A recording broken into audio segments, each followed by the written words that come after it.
आज की वीडियो में हम एक स्कॉलरशिप को डिस्कस करेंगे जिसका नाम है दिया स्कॉलरशिप। तो दिया स्कॉलरशिप की बेसिक रिक्वायरमेंट्स, मतलब इसका एलिजिबिलिटी क्राइटेरिया क्या है, इसमें आप अप्लाई कैसे करेंगे और कब करेंगे, तो इस चीज़ को आज की इस वीडियो में हम डिस्कस करेंगे। तो ये मैं आपके सामने एक सीरीज़ चलाऊँगा जिस सीरीज़ में हम इंशाल्लाह स्टेप बाय स्टेप आपको अप्लाई करके भी दिखाएंगे और इसकी मुकम्मल डिटेल देंगे और इसका स्टेटस आप किस तरह चेक करेंगे, आपको ये कब मिलेगी, कैसे आप रिसीव करेंगे, ईच एंड एवरीथिंग बताई जाएगी। लेकिन स्टेप बाय स्टेप आज की वीडियो में जस्ट आपको इन्फॉर्मेशन सीखनी है। तो इसके लिए आप सबसे पहले गूगल पर जाएं। तो गूगल पे आप सर्च करेंगे दिया स्कॉलरशिप। आपको मैं इस वेबसाइट का लिंक नीचे डिस्क्रिप्शन में दे दूंगा, आप वहां से डायरेक्ट भी जा सकते हैं। तो दिया स्कॉलरशिप लिखकर मैंने सर्च किया तो मेरे सामने अप्लाई स्कॉलरशिप पहले बॉक्स में, दूसरे में है check status of your case दिया पाक, तीसरे में है स्कॉलरशिप सेक्शन दिया पाक, चौथे में है दिया पाकिस्तान स्कॉलरशिप 2022। इसी तरह नीचे ये कई वेबसाइट हैं। तो यहाँ से मैं इनकी बेसिक इन्फॉर्मेशन आपको दिखाना चाहता हूँ। तो उसके लिए आप दिया स्कॉलरशिप साथ आप लिख सकते हैं रिक्वायरमेंट्स, दिया स्कॉलरशिप रिक्वायरमेंट्स। तो अब इसको आप सर्च करें तो ये आपके सामने आ जाएगा, ये इंस्ट्रक्शन एंड इन्फॉर्मेशन पेज दिया पाक।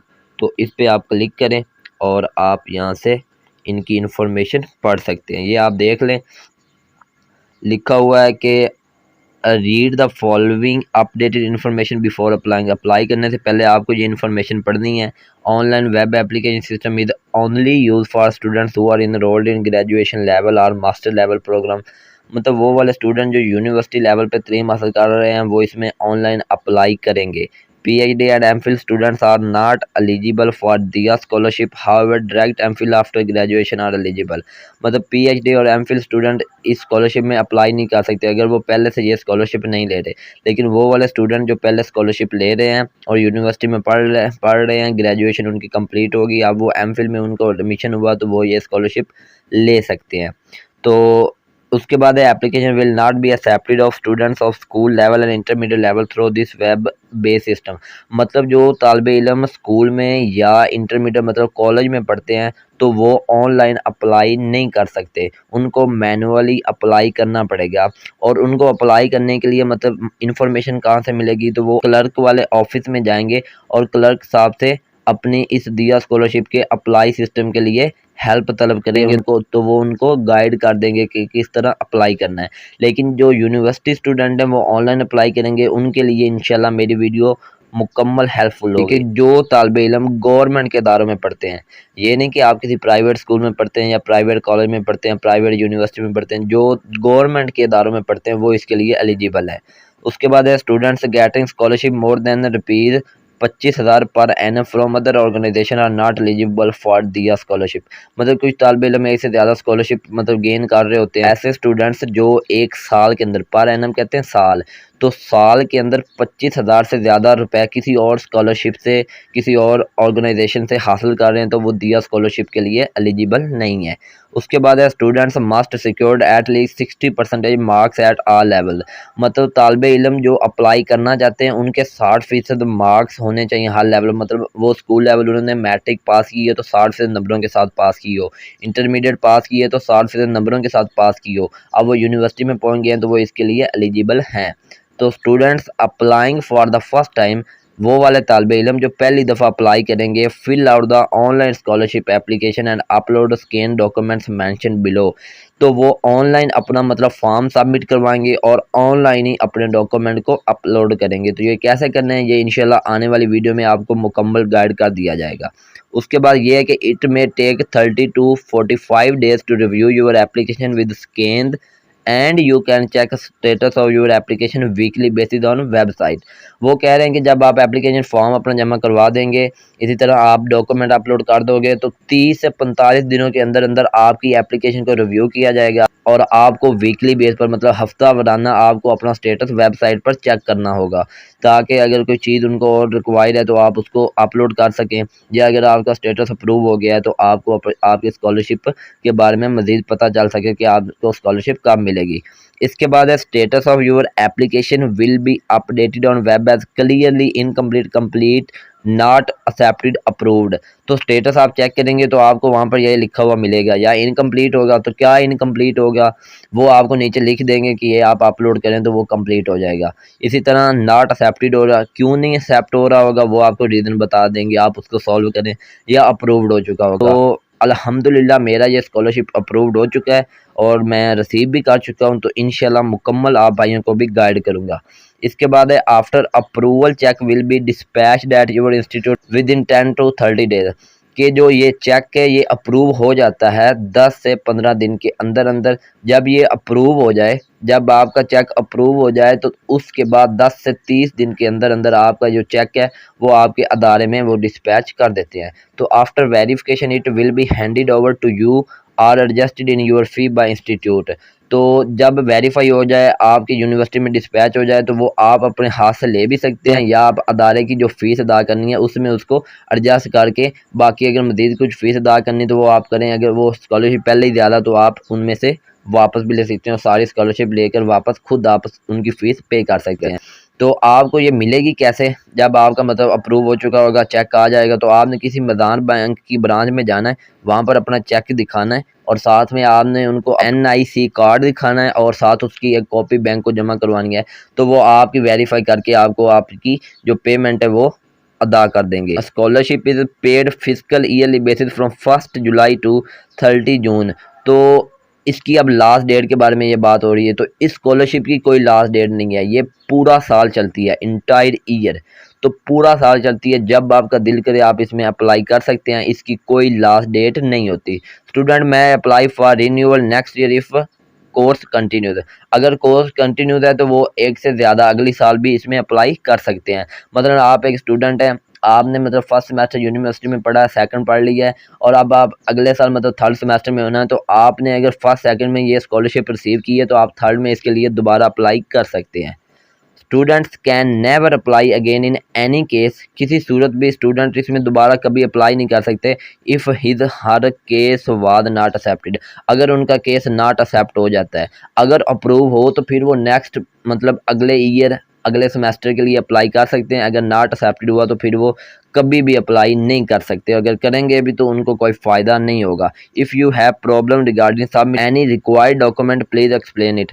अगर आपको डॉक्यूमेंट सबमिट करने में कोई भी परेशानी है तो आप उन एक्सप्लेन कर सकते हैं, उनको ईमेल कर सकते हैं, उनका कॉन्टैक्ट नंबर है उस पर रब्ता कर सकते हैं। लेकिन इंशाल्लाह ऐसा कोई मसला आएगा नहीं, मैं इंशाल्लाह आपको अपनी वीडियो में मुकम्मल तौर पर गाइड कर दूंगा कि किस तरह आपने सबमिट करने डॉक्यूमेंट, क्योंकि मैं ये स्कॉलरशिप रिसीव कर चुका हूं तो मैं चाहता हूं कि आप भाइयों का भी फ़ायदा हो जाए। List of scan documents required from new application, जिन्होंने पहली दफ़ा अप्लाई करना है, ठीक है, फर्स्ट टाइम अप्लाइंग, उनके लिए कौन कौन से डॉक्यूमेंट चाहिए उनको। सबसे पहला जो डॉक्यूमेंट है वो है head of institute attestation form HOI। ये फॉर्म आपने कैसे डाउनलोड करना है, कैसे अटेस्टेड करवाना है, कैसे इसको आपने फिल करना है, ये मैं इंशाल्लाह आने वाली वीडियो में आपको मुकम्मल गाइड कर दूंगा। उसके बाद इसकी आप फिक्र ना करें। इसके बाद है सेल्फ CNIC, आपका अपना शनाख्ती कार्ड हो, फादर CNIC हो, मदर CNIC हो, गाड़ी NIC हो सकती है। गार्डियन CNIC ज़्यादातर फादर CNIC होता है, मतलब आपकी जो अफादत कर रहा होता है, आपकी जो कफालत कर रहा होता है, तो यहाँ पर भी फादर CNIC है। उसके बाद है मैट्रिक सर्टिफिकेट, मैट्रिक का आपका रिजल्ट कार्ड हो, family registration certificate from NADRA, NADRA से एक फैमिली रजिस्ट्रेशन सर्टिफिकेट बनता है, ये आपका अगर नहीं बना हुआ तो आप बनवा सकते हैं। इसकी हज़ार रुपये फ़ीस लेते हैं नादरा वाले। तो अगर आप चाहते हैं, ये आप नहीं बनवाना चाहते, तो इसका भी एक हल है। अगर ये ना भी बना हो तो इसका भी हल है कि आप इसकी जगह कोई और चीज़ अपलोड कर सकते हैं। वो क्या चीज़ है वो इंशाल्लाह जब हम डॉक्यूमेंट अपलोड करेंगे तो मैं आपको बताऊंगा, ज़रूर बताऊंगा, क्योंकि मैंने ये नहीं बनवाया लेकिन फिर भी मेरी स्कॉलरशिप अप्रूव हो चुकी है। इसके बाद है इंटरमीडिएट सर्टिफिकेट, मतलब आपका इंटर का रिजल्ट हो। उसके बाद बैचलर डिग्री है if applicant is in master level program, अगर वो मास्टर लेवल प्रोग्राम में है तो फिर उसकी मतलब BS की डिग्री भी होनी चाहिए। हिफ्ज़ सर्टिफिकेट है, अगर वो हाफिज़ है तो हाफिज़ का सर्टिफिकेट होना ज़रूरी है और इसके 5 मार्क्स दिए जाते हैं एडिशनल। लेकिन आप ये बात ध्यान में रखिएगा, आप ये ना कीजिएगा कि अगर आप हाफिज़ नहीं भी हैं तो आप 5% नंबर ज़्यादा लेने के लिए, स्कॉलरशिप को लेने के लिए आप हाफिज़ सर्टिफिकेट वैसे ही लगा दें। ये झूठ मत बोलिएगा, क्योंकि वो सर्टिफिकेट में मांगते हैं और सर्टिफिकेट के साथ साथ आपको प्रूफ भी देना होता है उनको तलावत करके। इसलिए इसको आपने, अगर आप हैं तो ज़रूर करें, लेकिन अगर आप नहीं हैं तो फिर आप इसको टिक ना कीजिएगा जब आप अप्लाई करने लगें। वो अप्लाई कैसे करना है वो भी इंशाल्लाह आने वाली वीडियो में आपको करके दिखाऊंगा। इसके बाद है डिसेबिलिटी ऑफ सर्टिफिकेट। अगर आपको कोई डिसेबिलिटी है तो आप उसका सर्टिफिकेट आपके पास होना चाहिए, क्योंकि ये जो स्कॉलरशिप है 3 पेज पर देते हैं। नीड बेस्ड पे देते हैं, मतलब डिजर्विंग स्टूडेंट को देते हैं, डिसेबिलिटी क्राइटेरिया पे देते हैं, और उसके बाद आपको अगर ऑर्फन मतलब आपको यतीम बच्चे हैं तो इन 3 कैटेगरी पे, डिजर्विंग मतलब ओपन मेरिट पे, इसके बाद डिसेबिलिटी और उसके बाद ऑर्फन स्टूडेंट्स। तो ये 3 तरीके से ये स्कॉलरशिप दी जाती है। उसके बाद or university semester yearly result certificates where result is declared. अगर आपका कोई रिजल्ट आ चुका है तो आपको वो यूनिवर्सिटी का उस सेमेस्टर का या सालाना रिजल्ट आता है तो वो भी अपलोड करना पड़ेगा। तो अगर आप मतलब पहले सेमेस्टर में आप अप्लाई करना चाहते हैं तो फिर आपको इस मतलब ये चीज़ अपलोड करने की ज़रूरत नहीं है, लेकिन अगर आप दूसरे या तीसरे सेमेस्टर में हैं और आपका रिजल्ट आ चुका है तो फिर आपको अपलोड करने की ज़रूरत है। लेकिन अगर आप दूसरे तीसरे सेमेस्टर में आपको अभी रिजल्ट नहीं मिला तो फिर भी आप अपलोड ना करें, कोई मसला नहीं है। उसके बाद है फी रेसिपिएंट और bank challan for current year. जो आपने इस साल अपनी मतलब बैंक में फ़ीस जमा करवाई है, यूनिवर्सिटी की जोन से सेमेस्टर की फ़ीस जमा करवाई है या सालाना ईयरली फ़ीस जमा करवाई है, तो उस फीस का चलान आपके पास होना चाहिए। वो चलान भी आपको अपलोड करना पड़ेगा। Salary slip if guardian is a salaried person. अगर गार्डियन पेंशनर है, अगर वो पेंशन हासिल कर रहे हैं तो फिर आपको पेंशन वाले डॉक्यूमेंट अपलोड करना पड़ेगा। अगर वो पेंशन मतलब हासिल नहीं कर रहे, वैसे ही कोई मुलाजिम है, तो फिर आपको उनकी सैलरी अपलोड करनी पड़ेगी। For those whose students whose father guardian the non salary person provide enrol certificates. इसका ये मतलब है कि वो वाले तालिबे इल्म, वो वाले स्टूडेंट्स, उनके अगर कोई बहन भाई पढ़ते हैं किसी अदारे में तो उनके लिए एक अलग से इनरोलमेंट सर्टिफिकेट होता है। वो भी मैं आपको बताऊंगा कहाँ से डाउनलोड। तो ये आप टेस्टेड करवाएंगे वहाँ से डाउनलोड करके फिल करके, जहाँ पे आपका बहन या भाई पढ़ता है उस अदारे से आपको इसको टेस्टेड करवाना पड़ेगा, ठीक है। उसके बाद इलेक्ट्रिसिटी बिल है, इलेक्ट्रिसिटी बिल बिजली का बिल हो। कॉलेज कार्ड इफ़ अवेलेबल, अगर आपके पास यूनिवर्सिटी का कार्ड है, ठीक है, इसी तरह कॉलेज का कार्ड है, स्कूल का कार्ड है, तो वो आपके पास अगर अवेलेबल है तो आप वो भी अपलोड करेंगे, अगर अवेलेबल नहीं है तो उसको आप छोड़ सकते हैं। If you studied in private college at intermediate level then provide fee recipient और payment certificate from college about your dues. अगर आप मतलब मैट्रिक आपने गवर्नमेंट किसी स्कूल में पढ़ी है और इंटरमीडिएट आप प्राइवेट किसी कॉलेज में चले गए हैं, ठीक है, तो प्राइवेट कॉलेज में जो फीस आप पे करते थे उनकी मतलब प्राइवेट कॉलेज की अक्सर फीस 4 मंथ की होती है या 3 मंथ की, तो वो जो फीस आप पे करते थे उसकी भी आपको एक पिक सेंड करनी पड़ेगी उनको। गवर्नमेंट में ही आपने इंटरमीडिएट किया है तो ये आप उनको ना भी सेंड करें, कोई मसला नहीं। लेकिन आपको ये बात भी बताता चलो, मैं प्राइवेट कॉलेज में इंटरमीडिएट में पढ़ा हूँ, गवर्नमेंट में मैं मैट्रिक तक पढ़ा हूँ और यूनिवर्सिटी भी गवर्नमेंट में हूँ, तो ये प्राइवेट कॉलेज वाला डॉक्यूमेंट मैंने उनको अपलोड नहीं किया, लेकिन इसके बावजूद उन्होंने मेरी स्कॉलरशिप अप्रूव कर दी है। Scan file must be readable clearly. जो फाइल स्कैन होती है वो रीडेबल हो क्लियरली, मतलब वादा तौर पर दिखाई दे। Scan must be taken in colour format from the original document. जो ओरिजिनल डॉक्यूमेंट है उनको आपने स्कैन करना, मतलब फोटो कापी को स्कैन नहीं करना। जो ओरिजिनल डॉक्यूमेंट है, रिजल्ट कार्ड है, ओरिजिनल CNIC है, ठीक है, उनको आपने स्कैन करके अपलोड करना है। ये स्कैन कैसे करने हैं, अपलोड कैसे करने हैं, वो इंशाल्लाह आने वाली वीडियो में मुकम्मल बता दूंगा। अब कुछ भाई ये समझ रहे होंगे कि भाई ने इतनी लंबी वीडियो बना दी है, तो ये वीडियो आपके फ़ायदे के लिए। आप स्कॉलरशिप से अप्लाई करने से पहले आपको ये मालूमात होनी चाहिए। अगर आप इसको उर्दू में ट्रांसलेट करके खुद पढ़ना चाहते हैं, आप पढ़ सकते हैं। यहाँ से जाएँ और यहाँ से आप ट्रांसलेट पे क्लिक कर दें तो ये ट्रांसलेट हो जाएगी उर्दू में। तो उर्दू में आप खुद सब भाई इसको रीड कर सकते हैं। ये देखें आप, तो ये उर्दू में हो चुकी है ट्रांसलेट इसकी।